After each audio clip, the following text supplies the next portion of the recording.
नमस्ते sir. Sir मेरा question थोड़ा सा इनसे अलग है। सर जैसा आपने कहा कि लेट गो करना चाहिए, क्या करना चाहिए? लेट गो करना चाहिए।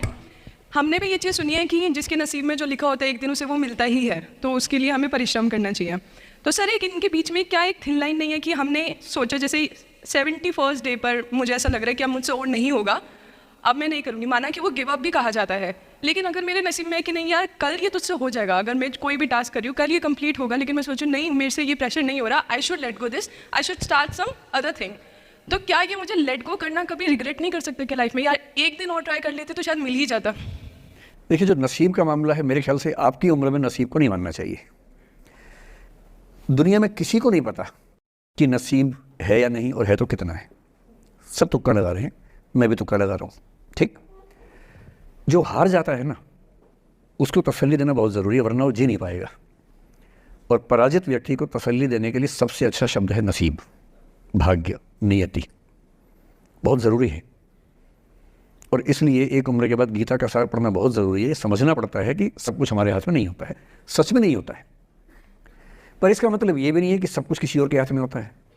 अगर ऐसा होता तो बिना मेहनत करने वाले IAS बन जाते या कुछ भी बन जाते। ये हो सकता है कि IAS बनने के एग्जाम में 10 ने मेहनत की, उनमें से 8 का हुआ, 2 का नहीं हुआ। पर ये नहीं हो सकता कि एक आदमी ने मेहनत नहीं की तो उसका IAS हो गया। बिना मेहनत के तो नसीब भी नहीं मिलने वाला है। इसलिए ये मान लीजिए कि कुछ ना कुछ चीज़ें हमारे कंट्रोल में नहीं हैं, लेकिन जितना कंट्रोल में है उस पर पूरी ताकत लगाएंगे, पूरा डिसिप्लिन रखेंगे, तो हम अपनी किस्मत सबसे अच्छी लिख पाएंगे। सबसे अच्छी मतलब बाकी सारी, मेरी जितनी अच्छी हो सकती है उतनी अच्छी लिख पाएंगे।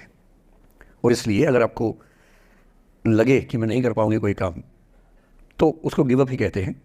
लेट गो का मतलब तब होता है जब आप मन भर चुका है, अब उसकी ज़रूरत महसूस नहीं हो रही।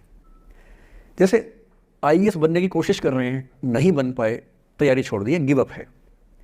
बन गए, नौकरी की, मज़ा नहीं आया, छोड़ दिया, ये लेट गो है। लेट गो करने के लिए पहले हासिल करना पड़ता है, या हासिल होने से पहले उस मनोभूमि पर पहुंचना पड़ता है जहां हासिल होने का सुख आपने महसूस कर लिया और उसमें मज़ा नहीं आया, ठीक ही है, औसत है, तब छोड़ दिया। इसलिए आपकी उम्र को शोभा नहीं देता कि हम नसीब की बात करें, ये शोभा देता है मेरी उम्र को। तो 30-40 के बाद नसीब, भाग्य, नियति चलेगा। फिलहाल कर्म पे भरोसा कीजिए, मेहनत, डिसिप्लिन, और मोटिवेशन से ज़्यादा महत्वपूर्ण है डिसिप्लिन, ध्यान रखिएगा। मोटिवेशन का ग्राफ ऐसा होता है, फिर ऐसे नीचे आता है धीरे धीरे। डिसिप्लिन ऐसे रहता है, और डिसिप्लिन वाला व्यक्ति हमेशा मोटिवेशन वाले व्यक्ति से ज़्यादा सफल होगा, ये मान के चलिए। सबसे अच्छा क्या है? Motivation with discipline.